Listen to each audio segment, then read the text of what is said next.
Private शिक्षालयमा आदर्श माध्यमिक विद्यालय लालमोटेका कक्षा 10 मा अध्ययनरत भाइ बहिनी रहनु भएको छ। शिवराज सर हाम्रो यहाँ राप्ती प्राइभेट शिक्षालयमा पढ्दै गरेको उहाँ चाहिँ हाम्रो विद्यार्थी हो। हाम्रो विद्यार्थी कल्याणकारी समितिको अध्यक्ष पनि हो र एउटा विद्यार्थी पनि नाताले आज उहाँले के प्र्याक्टिकल गर्दै हुनुहुन्छ हाम्रो भाइ बहिनीहरूलाई आफ्नो छोटो परिचय दिँदै यो प्र्याक्टिकलको बारेमा र आफूले पढ्ने विषयको बारेमा हल्का उहाँहरूलाई चाहिँ जानकारी गराइदिनु म तपाईँलाई अनुरोध गर्दछु है।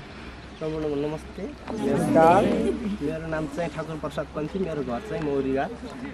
म यस राप्ती प्राविधिक शिक्षालयमा पहिले अमिन पनि पढेको थिएँ। अमिन सँगसँगै फेरि लेभल माथि बढाउनु पर्यो भनेर फेरि अहिले डिप्लोमा इन सिभिल इन्जिनियरिङमा अहिले फिफ्थ सेममा अध्ययनरत छात्र।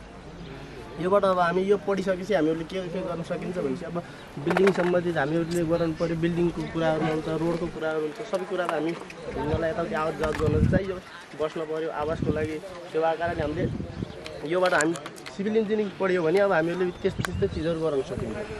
तिमी हामी अब जे चिज पनि हामी निर्माण गर्नु पर्यो भने हामीले यो अहिले पुनमा गर्नुपर्ने चाहिँ ठाकुर भाइ यो कुन प्र्याक्टिकल गर्दै हुन्छ उहाँलाई छोटकरी भनिदिनु। यो मेसिनको बारेमा पनि भनिदिनुहोस्। यो चाहिँ अहिले हाम्रो टिएस हो। यसबाट हामीहरूले सम्पूर्ण कुराका डिटेलहरू लिन सकिन्छ।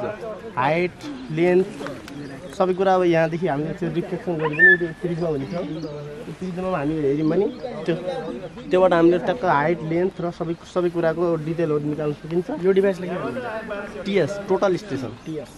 Total station short form TS मा टोटल स्टेसन है। त्यही हो। यो एकदमै आधुनिक पनि होइन, महँगो अनि यो एकदम 6 देखि 7-8 लाख पर्छ यसको प्राइस।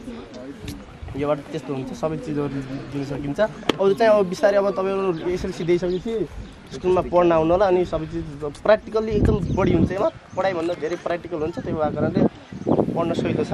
तपाईँ पनि आउनु होला है। ल।